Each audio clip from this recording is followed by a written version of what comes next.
Hello everyone. आज हम start करेंगे पार्ट सेकंड इस चैप्टर का। अगर आप में से किसी ने इस वीडियो का पार्ट फर्स्ट नहीं देखा है तो ऊपर कार्ड में क्लिक करके आप इसका पार्ट फर्स्ट देख सकते हैं। तो स्टार्ट करते हैं। तो अपने पिछले वीडियो में हमने देखा था एसिड बेस का अरेनियस कंसेप्ट।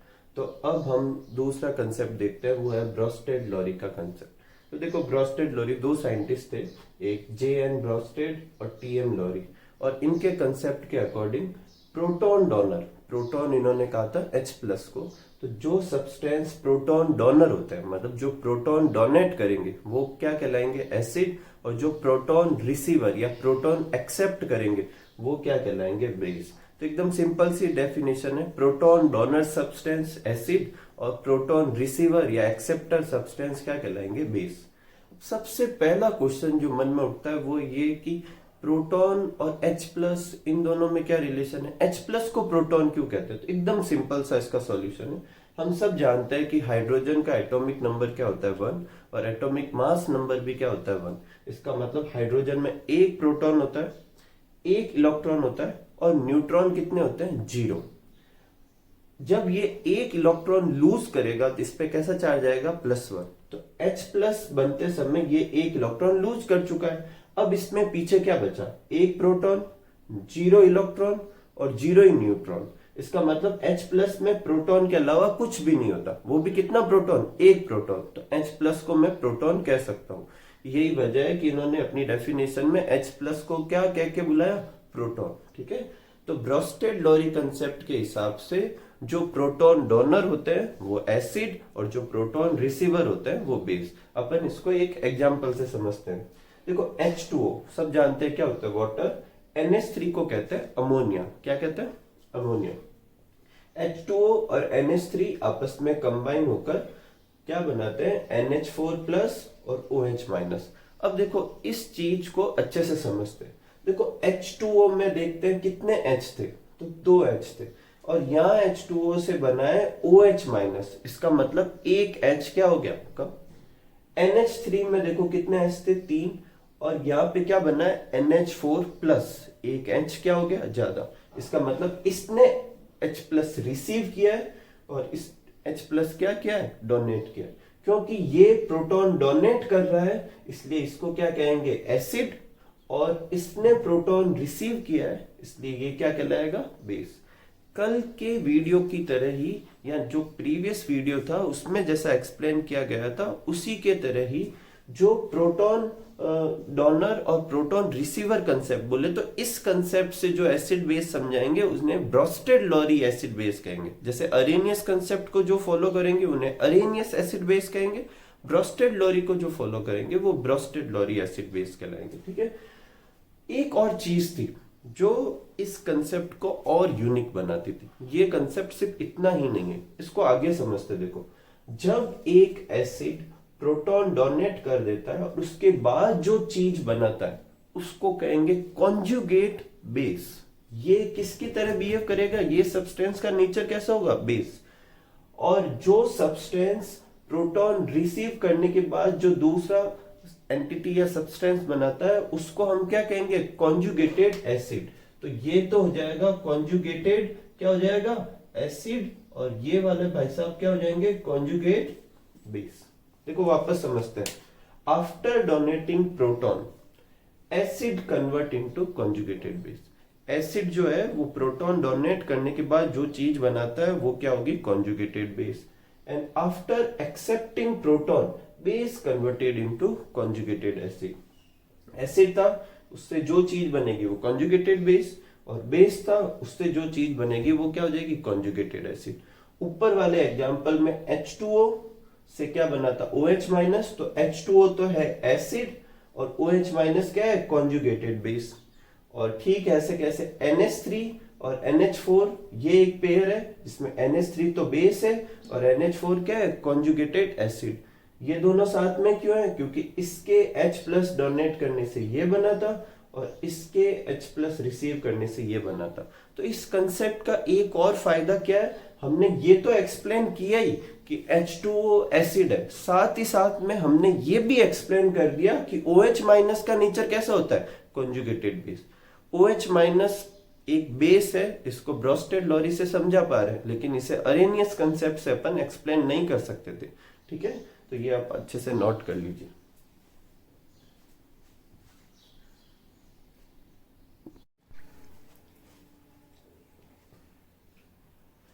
एक और एग्जांपल से हम इस कंसेप्ट को समझते हैं, देखते हैं। तो देखो, ये क्वेश्चन की तरफ भी आ सकता है, ऐसे पहली वाली इक्वेशन के लिए भी आ सकता था कि ये एक इक्वेशन दे रखी है, इसमें या तो ब्रोस्टेड लॉरी कंसेप्ट समझाइए या इस थ्योरी में एसिड कॉन्जुगेटेड बेस और बेस कॉन्जुगेटेड एसिड पेयर समझाइए। ठीक है, तो जैसे ये एक इक्वेशन दी है तो आराम से समझा सकते हैं अपन। देखो, यहाँ HCl है, अब इसमें से हाइड्रोजन के अलावा जो चीज है उसको ढूंढो दूसरी साइड में। तो Cl कहाँ पे रहा, ये तो एक एरो इधर से इधर तक के लिए बना के कि इन दोनों में कुछ रिलेशन होगा। दूसरा H2O है, अब ऑब्वियस थिंग है जो पीछे बचा है वही होगा, तो उसको अपन ने कर दिया। अब देखो, यहाँ HCl में Cl के साथ H था, यहाँ H नहीं है, और साथ में माइनस चार्ज भी आ रहा है, इसका मतलब प्लस कम हुआ है। इसका मतलब H भी कम हुआ है और प्लस भी कम हुआ। तो H प्लस कम हुआ मतलब इसने क्या किया, प्रोटॉन डोनेट किया, और प्रोटॉन डोनेट किया तो ये क्या हो जाएगा, एसिड, और इससे जो चीज बनी है वो क्या हो जाएगी, कॉन्जुगेटेड बेस। ठीक है, ऐसे कैसे, ये H2O है जबकि यहाँ H3O प्लस है, तो एक H भी बड़ा है और एक प्लस भी बड़ा है। इसका मतलब H प्लस क्या किया है, गेन किया है, रिसीव किया है, एक्सेप्ट किया है। तो ये क्या हो जाएगा, बेस, और इससे जो चीज बनी है वो क्या हो जाएगी, कॉन्जुगेटेड एसिड। एकदम सिंपल। एक चीज याद कर लें कि ये जब भी अपन को ऐसे समझाना हो कि एसिड बेस, तो ये एरो का यूज जरूर करें। इससे पता चलता है कि किस वाले ने प्रोटॉन डोनेट किया था और किस वाले ने प्रोटॉन क्या किया था, रिसीव किया था। एक और चीज समझने लायक है, वाटर प्रीवियस एग्जाम्पल में एसिड की तरह बिहेव कर रहा था, इस एग्जाम्पल में बेस की तरह बिहेव कर रहा है। तो वाटर की दोनों नेचर, एसिडिक और बेसिक नेचर, कौन सा कंसेप्ट समझा पाता है, ब्रोस्टेड लॉरी कंसेप्ट समझा पाता है। ठीक है, अब ब्रोस्टेड लॉरी की भी कुछ लिमिटेशन है। सपोज करो कि कोई सब्सटेंस ऐसा हो जो एसिड और बेस हो, लेकिन ना तो H प्लस दे ना H प्लस ले, तो फिर उसे इस कंसेप्ट से नहीं समझा सकते। मतलब वो कंपाउंड जो ना तो प्रोटॉन ले ना प्रोटॉन दे, उन कंपाउंड को कहते हैं एप्रोटिक कंपाउंड। उन कंपाउंड के एसिड बेस नेचर अपन किस कंसेप्ट से नहीं समझा सकते, ब्रोस्टेड लॉरी से।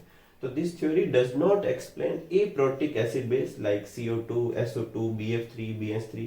ये ना तो H प्लस देंगे ना H प्लस लेंगे, और फिर भी इनमें से कुछ कंपाउंड एसिडिक है कुछ बेसिक है, तो फिर वो अपन इस कंसेप्ट से नहीं समझा सकते। इस कंसेप्ट की लिमिटेशन। तो अगला स्टार्ट करते हैं।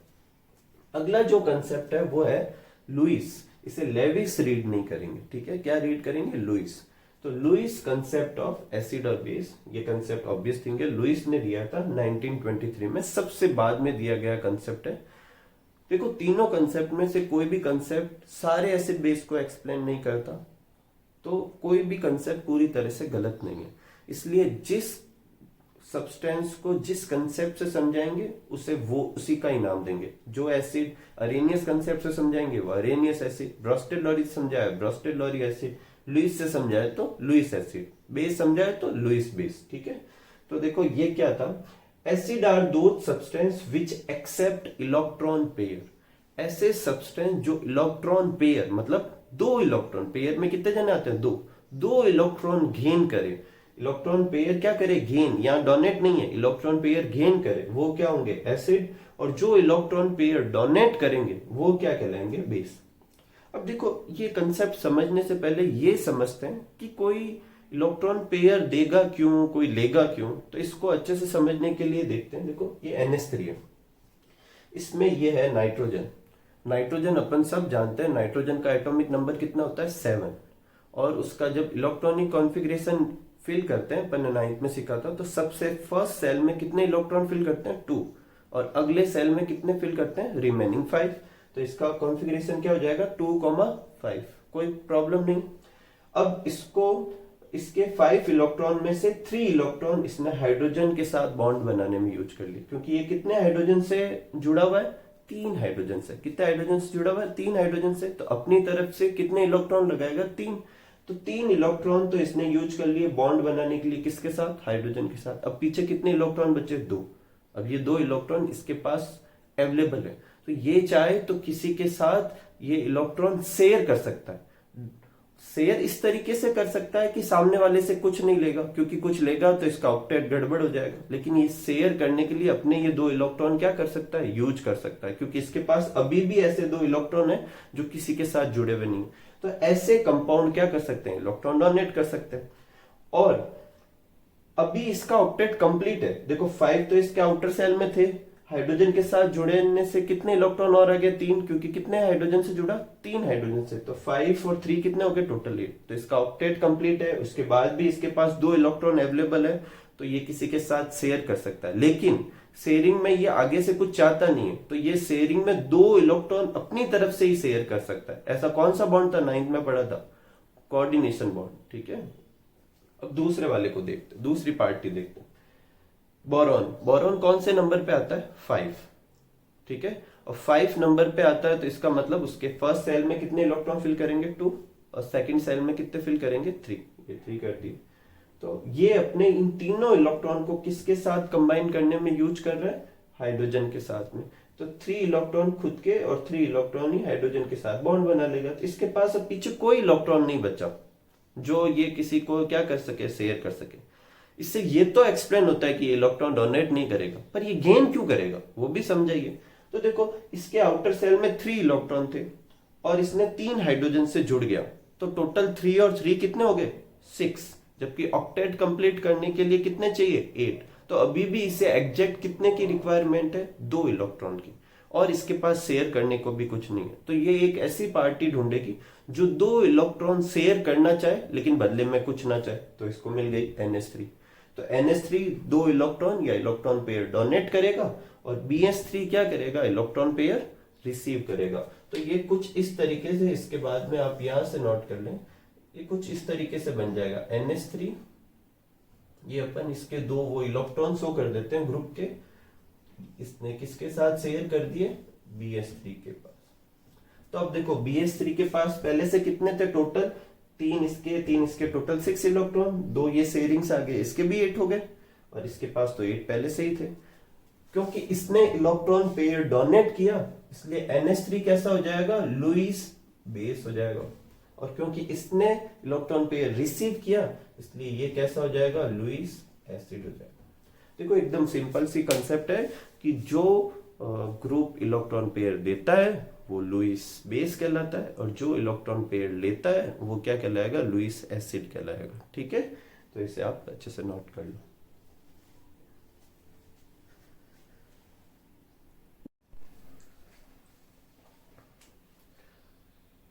कुछ एग्जाम्पल देखते हैं, ठीक है, लुईस एसिड और लुईस बेस के कुछ और। तो देखो वो सारे कंपाउंड जिनका ऑक्टेट इनकम्प्लीट हो और जिन पे प्लस चार्ज हो वो सारे क्या होंगे, लुईस एसिड। ठीक है, चाहे तो ऑक्टेट इनकम्प्लीट हो चाहे उसके ऊपर किसी आयन के ऊपर प्लस चार्ज दिखे, ये दोनों ही कंपाउंड क्या होंगे, लुईस एसिड। ऑक्टेट इनकम्प्लीट है, बड़े आसानी से अपन पता कर सकते हैं। उसके जो फर्स्ट है उसके आउटर सेल में कितने इलेक्ट्रॉन है वो देखो, जिससे जुड़ा हुआ है कितने जनों से जुड़ा हुआ है वो देखो, कंबाइन कर दो। अगर 8 नहीं हो रहे तो ऑक्टेट इनकम्प्लीट। जैसे एल्यूमिनियम इसका लेते हैं, एल्यूमिनियम का इलेक्ट्रॉनिक कॉन्फ़िगरेशन क्या होता है, 2,8,3। तो आउटर सेल में कितने इलेक्ट्रॉन है, 3, और कितने Cl से जुड़ रहे हैं, 3। तो 3 और 3 कितने हो रहे हैं, 6। तो ऑक्टेट इनकम्प्लीट है। तो वो सारे ऑक्टेट इनकम्प्लीट वाले लुईस एसिड होंगे। और जिन पे भी प्लस चार्ज है, क्योंकि प्लस चार्ज कब आता है, इलेक्ट्रॉन देने से, तो ऑब्वियस थिंग है इनमें भी इलेक्ट्रॉन की कमी है, तो वो सारे भी क्या है, लुईस एसिड। इसका उल्टा सारे नेगेटिव आयन कैसे होंगे, लुईस बेस, क्योंकि उन्होंने इलेक्ट्रॉन लिया था तो अब वो वापस भी दे सकते हैं। तो सारे नेगेटिव आयन क्या होते हैं, लुईस बेस। और सारे ऐसे कंपाउंड जिनके पास एक्स्ट्रा पेयर ऑफ इलेक्ट्रॉन हो, मतलब ऑक्टेट कंप्लीट करने के बाद भी कुछ पेयर ऑफ इलेक्ट्रॉन बच जाए, तो वो सारे के सारे किस में आएंगे, लुईस बेस। जैसे NH3 का अपन ने समझाया था, नाइट्रोजन में एक पेयर बच जाता है, वैसे वैसे ऑक्सीजन में कितने बच जाते हैं, 2 पेयर बच जाते हैं। इसलिए अपन ने ऊपर भी 2 डॉट लगाए, नीचे भी 2 डॉट। ठीक है, तो ये सारे एग्जाम्पल है, आप अच्छे से लर्न कर ले। नेक्स्ट है general property of acid and base. देखो इस चैप्टर में अपन आगे की तरफ जब एसिड बेस की बात करेंगे तो वो अरेनियस एसिड बेस होगा। तो अब जो ये प्रॉपर्टी नोट कर रहे हैं वो अरेनियस एसिड बेस के हिसाब से। ठीक है, तो सबसे पहला है कि अरेनियस एसिड बेस या नॉर्मल अब एसिड बेस, एसिड जो होता है लिटमस बिहेवियर लिखना है, अपन पहले नोट कर चुके हैं। ब्लू लिटमस को कैसा करता है, रेड, और बेस जो होता है वो रेड, लिटमस को क्या करता है, ब्लू। ठीक है। Both acid and base react with metal and form metal salt and production of hydrogen gas. चाहे एसिड की मेटल के साथ रिएक्शन करवाए तो वो सॉल्ट के साथ हाइड्रोजन गैस प्रोड्यूस करता है, चाहे बेस की मेटल के साथ रिएक्शन कराए वो सॉल्ट के साथ हाइड्रोजन गैस प्रोड्यूस करता है। दोनों की रिएक्शन एक जैसी होती है। सॉल्ट क्या होता है? सॉल्ट अभी रफली समझा देता हूँ। एसिड बेस के मिलने से जो कंपाउंड बनते हैं उनको सॉल्ट कहते हैं। इसको अपन आगे के लेक्चर में अच्छे से भी पढ़ेंगे, तो अभी सिर्फ अपन नाम पे फोकस करते हैं। तो एसिड मेटल के साथ रिएक्ट करके क्या बनाता है, सॉल्ट, और साथ में क्या प्रोड्यूस होगी, हाइड्रोजन गैस। ठीक वैसे वैसे बेस मेटल के साथ रिएक्शन करके क्या बनाता है, सॉल्ट, हाइड्रोजन गैस प्रोड्यूस होगी। दोनों के एक एक एग्जाम्पल लर्न करने हैं। इस वाली एक्टिविटी को अपन एक एक्सपेरिमेंट से भी समझेंगे, ठीक है, आगे के लेक्चर में। तो ये वाला याद रखना है। सब जानते हैं H2SO4 कौन सा होता है, सल्फ्यूरिक एसिड। ये Zn जिंक, ZnSO4 को क्या रीड करते हैं, जिंक सल्फेट और हाइड्रोजन गैस। ये इक्वेशन आपको लर्न करनी पड़ेगी। NaOH क्या होता है, बेस। Zn क्या है, मेटल। Na2ZnO2 को क्या कहते हैं, सोडियम जिंकेट। क्या कहते हैं, सोडियम जिंकेट। ये हाइड्रोजन के पास में जो ऊपर वाला ऐसे एरो लगाया रखा है वर्टिकल, वो इसलिए लगा रखा है, इसका मतलब ये है कि ये जो जब ये रिएक्शन होगी तो कंटेनर में जो गैस बनेगी, गैस तो कंटेनर में नहीं रहेगी, वो क्या होगी, ऊपर से निकल जाएगी। ये डिनोट करने के लिए ये एरो लगा रखा है। ठीक है, ये नोट कर लीजिए। 2-3 प्रॉपर्टी और है।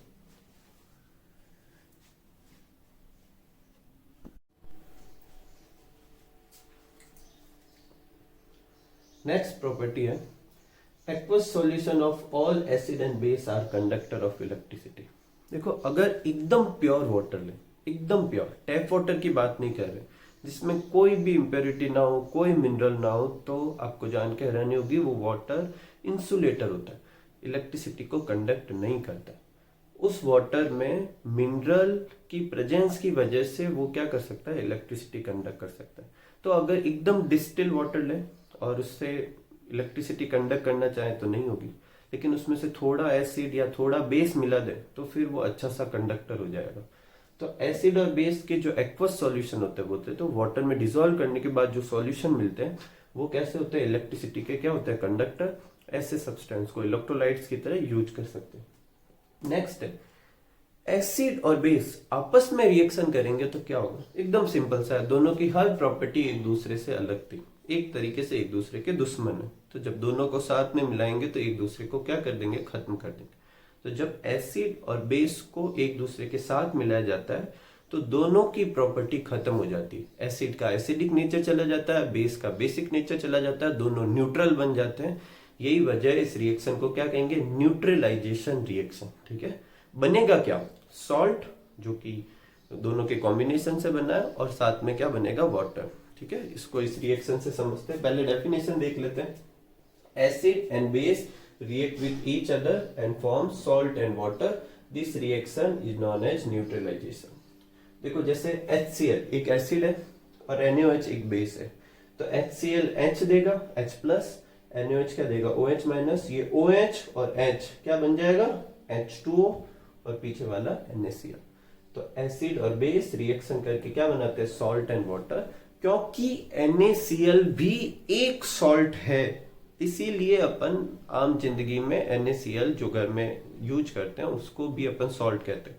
लेकिन इसका ये मतलब नहीं है कि NaCl ही एक सॉल्ट है। नेचर में बहुत सारे सॉल्ट होते हैं, लेकिन अपन घर में सिर्फ यही एक कॉमनली यूज करते हैं। तो आज से हम NaCl को सॉल्ट ना कहकर क्या कहेंगे, कॉमन सॉल्ट या टेबल सॉल्ट। ठीक है, नेक्स्ट है, बहुत ही इंपॉर्टेंट पॉइंट है, इसका क्वेश्चन घुमा के भी पूछ सकते हैं।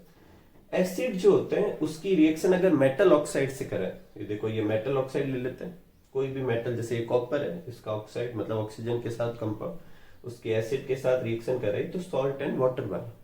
ये रिएक्शन लगभग इसके जैसी है। देखो, एसिड की जगह एसिड, सॉल्ट की जगह सॉल्ट, वाटर की जगह वाटर।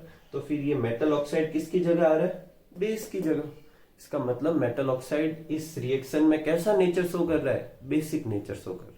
तो एग्जाम में आपके क्वेश्चन ऐसे आ सकता है कि एक ऐसी रिएक्शन लिखो जो मेटल ऑक्साइड की बेसिक प्रॉपर्टी को समझाती हो, या फिर क्वेश्चन ऐसा आ सकता है कि why metallic oxide are basic in nature. तो यहां से यहां तक लिखना है कि भाई एसिड जो होता है वो मेटल ऑक्साइड के साथ रिएक्ट करके सॉल्ट एंड वाटर बनाते हैं, और ये रिएक्शन न्यूट्रलाइजेशन रिएक्शन के सेम है, जहां मेटल ऑक्साइड किसकी तरह बिहेव करते हैं, बेस की तरह। ठीक है, ठीक ऐसे कैसे बेस जो होते हैं वो मेटेलिक ऑक्साइड के साथ रिएक्ट नहीं करते, नॉन मेटल ऑक्साइड के साथ रिएक्ट करते हैं। जैसे कार्बन एक तरह का नॉन मेटल है और ऑक्सीजन के साथ जुड़ा हुआ है, तो CO2 कार्बन डाइऑक्साइड एक कैसा हो गया, नॉन मेटल ऑक्साइड। इसकी बेस के साथ रिएक्शन करें, इसमें भी सॉल्ट और वाटर बना। अब इस रिएक्शन को इससे कंपेयर करते हो, देखो बेस की जगह बेस, सॉल्ट की जगह सॉल्ट, वाटर की जगह वाटर, तो ये किसकी जगह आ रहा है, एसिड की जगह। इसका मतलब नॉन मेटल कैसा हुआ, एसिडिक। तो ये भी आपके अलग से क्वेश्चन आ सकता है कि prove that non metallic oxide are acidic in nature. ठीक है, तो इस तरीके से अपना इस वीडियो का ये पार्ट भी खत्म होता है। तो ये पार्ट 2 था। पार्ट फर्स्ट अगर किसी ने नई वीडियो देखा हो तो पहले आप उसको अच्छे से देख लें और फिर ये वाला वीडियो देखें। अगले वीडियो तक इंतजार करें, अच्छे से पढ़ें, मन लगा के पढ़ें और खुश रहें। ये नोट कर लीजिए आप।